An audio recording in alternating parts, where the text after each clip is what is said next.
अस्सलाम वालेकुम। मन मुसव्वर अली बलोच में कराची गुले चारों का वशत कना गुले चारों का अंचु के शुमा जहानत कि मैं एक प्रोग्राम में मोल मुराद हमशे कि माँ कराची हमा नामदार मर्दमा हमा इज़्ज़तमंद मर्दमा शुमेदे मा कारें कि आहा या आहनी कहूल मर्दमा कराची देम रवि हाथ रह मजने कर दिया दाकुता और दनगा हम ये हिजमता दस घटंत गुलचारों का मर्चगी में मेहमान या कहचे नामवर शख्सियत है कि या कराची मोहब्बत तो का वती मोहब्बत इजहार या किताब लिखित को और कराची मर्दमा को वती अकीदत अहाँ इजहार को अहाँ matric Akhtar boys school Karachi जो इंटर कॉमर्स कॉलेज आई इंटर को बीकॉम भी हमारा चको और पदा 75 सन 75 तो का बहरीना शुता आउदा जूबी अल्ले तो का कार को पदा सऊदिया शुता और मर्चा दबैये तो का यक अमेरिकन कंपनी ये तो का कारा और यक किताबें भी नबिश्ता है कोता आहा मैं मरूच की मेहमान वाजा शकूर पठान है। अस्सलाम वालेकुम सर कैसे हैं आप? अल्हम्दुलिल्लाह ठीक ठाक हैं, तबीयत सही है और सर सब अच्छा है ठीक ठाक। बड़ी खुशी हो रही है आज आपको अपने रूबरू देखकर और जो है वो वादा जो हुआ था एक इंटरव्यू का आज वो वफ़ा होने जा रहा है। आपने मैट्रिक यहाँ से किया, इंटर यहाँ से किया, फिर बीकॉम भी जो है वो कराची से किया, फिर 75 में जो है आप चले गए बहरीन और फिर 75 के बाद फिर आप बाहर के होके रहे और फिर वहाँ जाकर आपको ख़याल आया कि मुझे जो है ना वो कराची पर किताब भी लिखनी है। तो ये जो है जब कराची वालों को छोड़ा तब उनकी मोहब्बत जागी। सर कैसे जागी ये मोहब्बत? बिस्मिल्लाहिर्रहमानिर्रहीम।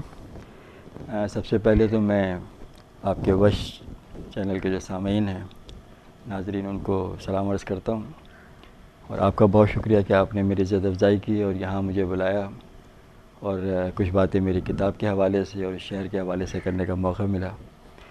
तो इस किताब की कहानी भी बहुत ज़्यादा यानी तवील नहीं है, ये हाल ही में लिखी गई है। मैं कोई बाकायदा लिखने वाला कलमकार या अदीब नहीं हूँ।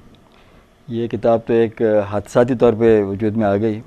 किताब लिखने की नीयत से किताब नहीं लिखी गई थी। हुआ यूँ कि मैं जैसे आपने अभी कहा कि सन 75 से मुल्क से बाहर हूँ और उसके बाद मैं तकरीबन हर साल आता हूँ। मेरे वालिदैन यहीं थे, भाई बहन यहीं थे, हर साल आना होता है। लेकिन एक बार कुछ ऐसे हालात हो गए, कुछ ज़ाती मजबूरियाँ ऐसी हो गई कि मैं 3 साल नहीं आ सका।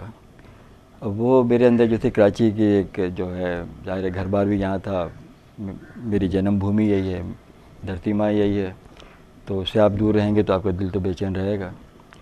फिर उस दौरान में मेरा ताल्लुक़ ये सोशल मीडिया से हो गया। सोशल मीडिया पर जब ये फ़ेसबुक पे आया, बहुत थोड़े से मेरे दोस्त थे, तो एक दिन ऐसे जहन में आया कि चलें कराची के बारे में कोई चीज़ें हैं तो अपने दोस्तों के साथ शेयर करते हैं। तो एक दो चीज़ें की तो दोस्तों को बहुत पसंद आया वो सिलसिला। जब 2-3 किस्तें आई उसके तो वो सिलसिला आगे बढ़ता गया। तो अब ये सोचकर जो है मैंने वो सिलसिला शुरू किया कि कराची की शख्सियात के बारे में, कराची के वाक़यात के बारे में और जो कुछ भी कराची के हवाले से था, कराची के मशहूर रेडियो प्रोग्राम, टीवी के मशहूर रेडियो प्रोग्राम, कराची की इमारतें, कराची के अखबारात, एक ज़माने में बड़े अच्छे अखबारात यहाँ छपते थे, हुर्रियत, अंजाम वगैरह, जो अब ख़त्म हो गए, उनके बारे में। कराची में कुछ मशहूर वाक़यात गुज़रे हैं, जैसे बशीर सारबान का आपने सुना होगा। असल में जो है ना इनकी तरफ हम आएंगे जो है जो जिन जिन चीज़ों का आपने उस किताब में जिक्र किया। एक छोटा सा जो है वो गिला करना चाहूँगा आपसे कि कादू मकरानी साहब बिल्कुल एक बड़ी शख्सियत, उनके अलावा क्या कराची में कोई और लियारी में आपको कोई और बड़ी शख्सियत नज़र नहीं आई, या आपकी नज़र से नहीं गुज़री, या आपका इंटरेक्शन उनके साथ नहीं था? तो इसकी क्या वजह है? कोई कम लियारी को आपने डिस्कस किया है? 2-3 वजह हैं। एक तो ये कि मैं यहाँ पर रहा लियारी में सन 64 तक, उसके बाद फिर हम कोरंगी में रहे, लांडी में रहे, सोसाइटी, बहादुराबाद, कई जगहों पे कराची में रहना हुआ। तो उसके बाद लियारी से वो ताल्लुक़ मेरा जो था, जो रिहाइश का, वो तो ख़त्म हो गया था। फिर मैं 75 में बाहर चला गया। अब 64 और 75 के दरमियान है कितने 11 साल का अरसा है, उसमें ज़ाहिर तालीम थी और चीज़ें थी। तो मेरी याददाश्त जो थी वो 75 पे आके रुक गई। उससे आगे का मुझे मतलब जो चीज़ें कराची में होती रही तो मैं उसके बारे में जो था अपडेटेड नहीं था।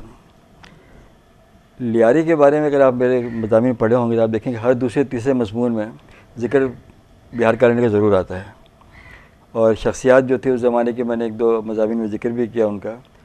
और जैसे हमारे बचपन में कराची के जो लियारी के फ़ुटबॉलर्स थे, बहुत मशहूर थे, और उनका मैंने कई जगह उनका तज़किरा किया। उमर, तुराब अली, गफ़ूर, अली बख्श, और आपका एक अली नवाज़ जो PIA से खेलते थे, उनका ज़िक्र मैंने कई जगह किया। कमरानी बॉक्सर थे, उनका ज़िक्र किया।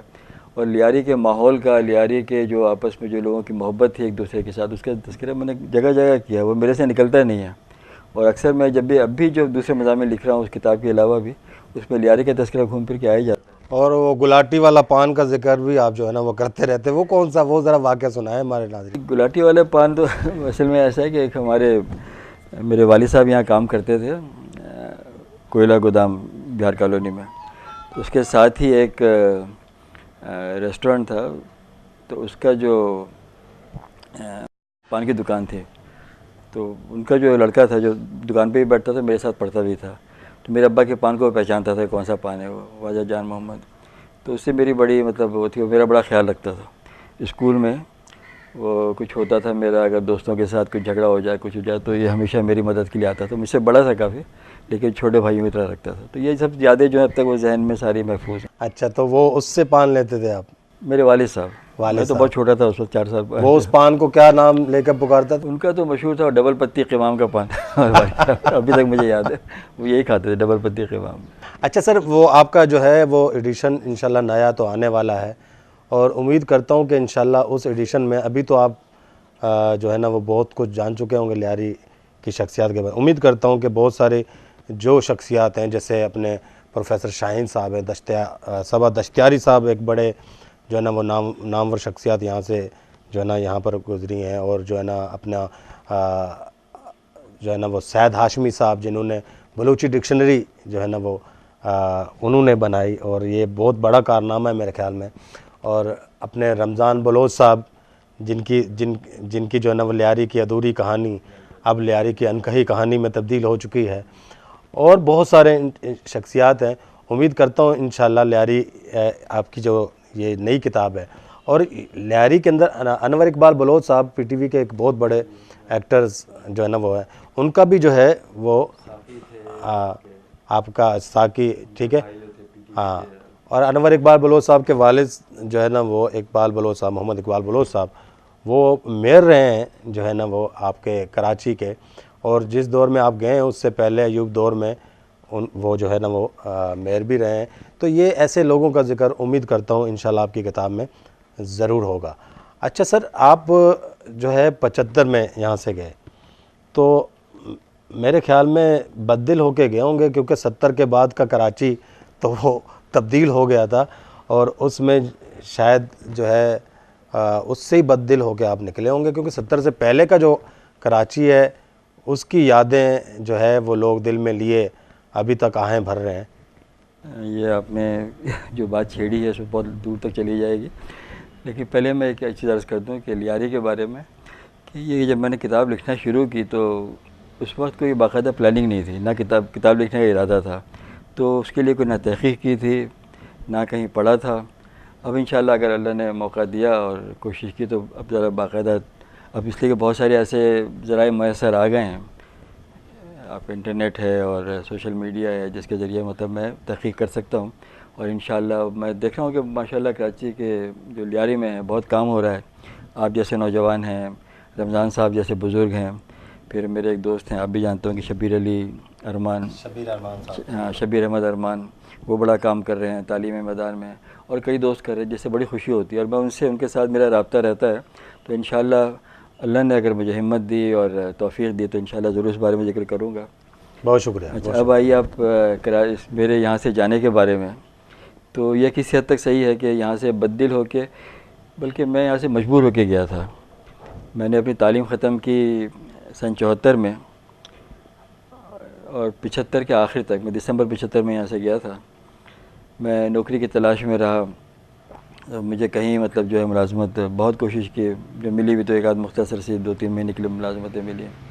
तो वो वक्त था जब कराची में नया नया कोटा सिस्टम मुतारिफ़ हुआ था और उसमें कराची हैदराबाद सक्कर का कोई हिस्सा नहीं होता था उसमें, तो हमारे लिए कोई मौक़े नहीं थे।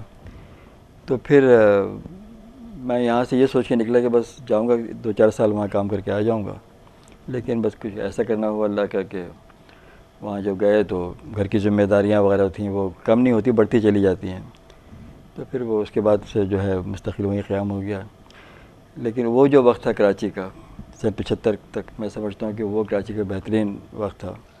अच्छा सर, ये आपने एक बात कही नाज़रीन, ये बहुत अहम बात शकूर पठान साहब ने छेड़ी। ये जो कोटा सिस्टम है, इसने वाकया ही जो है बहुत से जो है ना वो घरों के चूल्हे ठंडे कर दिए थे, और अभी तक ये कोटा सिस्टम जो है ना वो उसको लोग गले में लिए फिर रहे हैं और बजाते फिर रहे हैं।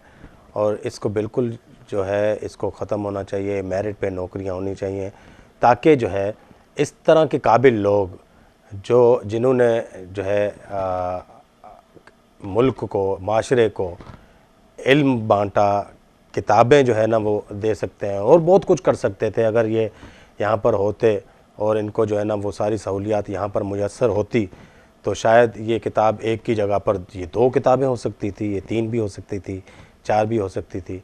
लेकिन जब बंदा बाहर कमाने के लिए जाता है तो फिर जो है ना अंदर का शौक़ और ज़ौक़ वो कहीं पीछे रह जाता है, और फिर माशी दौड़ में जो है ना वो आगे बढ़ने की जो एक लगन है वो शुरू हो जाती है।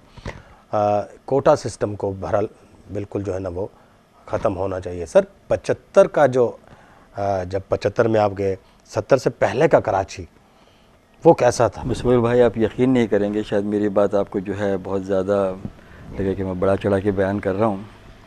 जैसे मैंने आपको बताया था कि मेरी पैदाइश जो थी, मैंने आँख खोली थी बिहार कॉलोनी में। बिहार कॉलोनी एक पुरानी क़दीम बस्ती थी, गरीब बस्ती थी, लेकिन वहाँ से जब हम शहर में आते थे, सदर आते थे, पाकिस्तान चौक और ली मार्केट, इस तरफ जब आते थे, मैं दूसरे इलाकों की बात नहीं कर रहा, क्लिफ्टन और सोसाइटीज़ की बात नहीं कर रहा, शहर की बात कर रहा हूँ, तो हमें ऐसा लगता था, जो हमारे जहन में तसव्वुर था लंदन का, वो शहर यकीन कीजिए वैसा लगता था। पाकिस्तान चौक इस कदर खूबसूरत था, वहाँ पर ब्रिटिश काउंसिल की लाइब्रेरी होती थी, एक तरफ एस एम लॉ कॉलेज था, दूसरी तरफ गली में एस एम कॉलेज, फिर एक गली के अंदर आपका NED DJ कॉलेज, यानी तालीम का मरकज़ वो जगह थी। अच्छा, साफ़ सुथरा इलाका, खूबसूरत। वहाँ से आप आगे जाएँ तो पोलो ग्राउंड का इलाका, और उसके बाद जो है जहाँ पे PIDC हाउस है, वहाँ हमारा कॉलेज हुआ करता था। तो और वहाँ गैर मुल्की लोग बहुत नज़र आते थे, इसलिए वहाँ 5 स्टार होटल्स थे, इंटरकॉन था वहाँ पे, और दूसरे होटल्स थे, ब्रिस्टल होटल वगैरह, तो वहाँ गैर मुल्की बहुत नज़र आते थे। ये बात बड़ी अहम है, गैर मुल्की, यानी इसका मतलब है कि जो सियाहत थी पाकिस्तान में, यानी टूरिज़म था, वो बड़ा एक्टिव था, और पाकिस्तान जो है ना वो बड़ा एक ख़तीर ज़र मुबादला जो है ना इस ज़िमन में कमाता था। लेकिन आज ये जो 80 के बाद कुछ हालात ऐसे हो गए कि आपको जो है ना वो टूरिज़म जो है ये बिल्कुल जो है पिनपता यहाँ पर महसूस नहीं होता। तो ये जो 80 के बाद का कराची, ये बड़ा जो है ना वो एक भयानक इसकी एक सूरत हाल जो है ना वो पहुँच जाती है। तो जी आप जिक्र कर रहे थे। आप यकीन करेंगे कि उस ज़माने में कराची में अगर आप साहिल पे जाएं, हॉक्स बे, सैंड्स पेट, तो वहाँ पर पाकिस्तानी कम नज़र आते थे, और गैर मुल्की ख़वातीन उनके वो वहाँ पर जो है वो बीच से लुत्फ़अंदोज़ होते थे, समंदर किनारे से। फिर अगर आप जाएं बोरी बाज़ार, या जो थी आपकी एक जो दस्तकारियों की मार्केट है, कोऑपरेटिव मार्केट, वहाँ जाएं तो वहाँ आपको ज़्यादा जो ख़रीदार नज़र आते थे वो गैर मुल्की नज़र आते थे, गोरे फॉरेनर्स होते थे। और इसके अलावा आपके जो विक्टोरिया चला करती थी, उसमें फॉरेनर्स घुमा करते थे, पारसी घूमते थे, गोवंस जो कराची में, ये भी बड़ी एक खूबसूरत सवारी हुआ करती थी विक्टोरिया। हवाखोरी के लिए निकलते थे, और आपका जो है वो सदर से निकल के तो फिर इस तरह जाते थे मैक्रो रोड की तरफ, या क्लिफ्टन तक चले जाते थे। ये सुना है बड़ी सजाई होती थी ये जो है ना विक्टोरिया। सजाई भी होती थी वैसी भी, लेकिन बड़ी आरामदेह सवारी थी। विक्टोरिया जो थी बड़ी मतलब शाही सवारी लगती थी वो, और कराची की में बहुत आम थी। तांगे भी बहुत चला करते थे और ट्रांसपोर्ट इस तरह का नहीं था। और एक चीज़ जो मैं आपको बताऊं कि जो कराची के जो आज की जो सूरत हाल है उसकी सबसे बड़ी ख़राबी की ज़िम्मेदारी ये है कि कराची के बारे में कोई इतना बड़ा शहर है 2 करोड़ से ज़्यादा की आबादी का, कोई टाउन प्लानिंग और ख़ास तौर पर जो ट्रैफिक का कोई प्लान नहीं बनाया गया। यहाँ सब कुछ था, सब ख़त्म कर दिया गया। सब कुछ था, सब ख़त्म कर दिया गया। यहीं से बात हम जो है ना वो शुरू करेंगे।